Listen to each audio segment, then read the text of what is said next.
Pasok. Ay, Doc. Pasok po kayo. Doc Benitez, Miss Santos, may gusto po sana akong ipakilala sa inyo.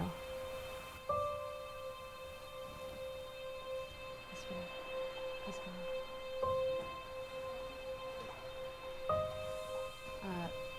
This is Valin Ferrer. Medrep po siya for Bilkin Pharma.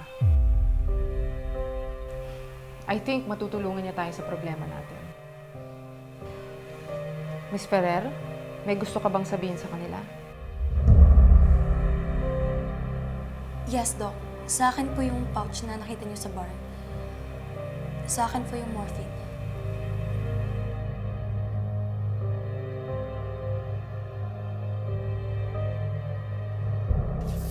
Nakita kita sa narcotics drawer ng B-Ward. Kinuha mo yan. Doktora Annalyn, ilang beses ko sasabihin sa'yo na hindi sa akin yon. Di ba, nag-negative na ako sa'yo rin, Tess? Bakit pa pinipilit mo ako? Ha?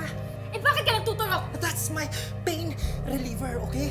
Hindi porket parehas ng pain reliever na nakita mo sa pouch. Akin na yun, kaya huwag mo akong pagbibintangan. Pain reliever? Para saan? Ganun ba kalala yung nararamdaman mo? Para through IV? Hindi pwedeng oral pain relievers? At pati hindi sa ER. Bakit dito? Bakit patago? Dr. Santos, please, again. Okay? Hindi ko alam kung bakit ang hirap-hirap mong pakiusapan. Bakit mo ako pinipilit? Ha? You don't have any idea of what the pain I'm going through. I am a doctor, and I know how to treat myself. Treat yourself? Anong treat yourself? Tumigil ka na, Dr. Santos! Please, tumigil Halata ka sa na! pananalita mo tsaka sa pagkilos mo na ginagamit mo yung morphine sa ibang For paraan. the last time, I said, hindi sa akin yun, okay? Isa stock na kailangan kong i-recall from the pharmacy. Sumobra daw kasi ng delivery. Authorized ka bang i-handle ito? Yes, Doc. I am an authorized representative of the company. Miss Ferrer, bakit mo dinala sa bar yun?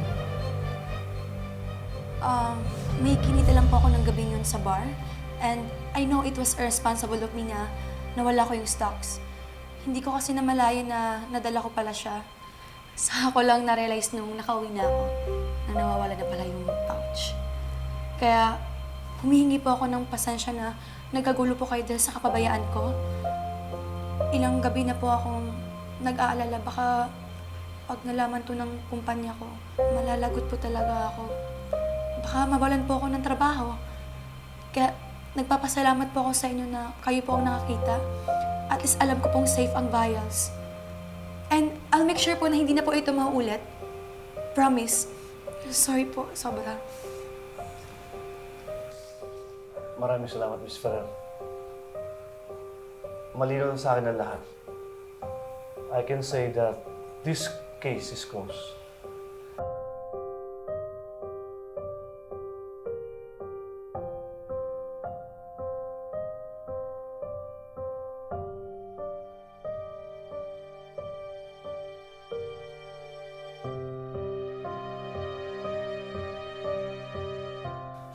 Annalyn, di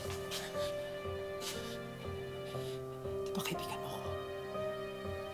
Di ba? Bakit mo ako sinisira? Bakit mo ako gustong sirain? Gusto mo bang masira yung kaibigan mo? Gusto mo ba akong masira?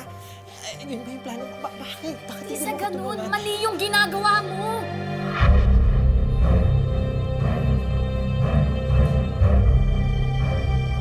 Okay.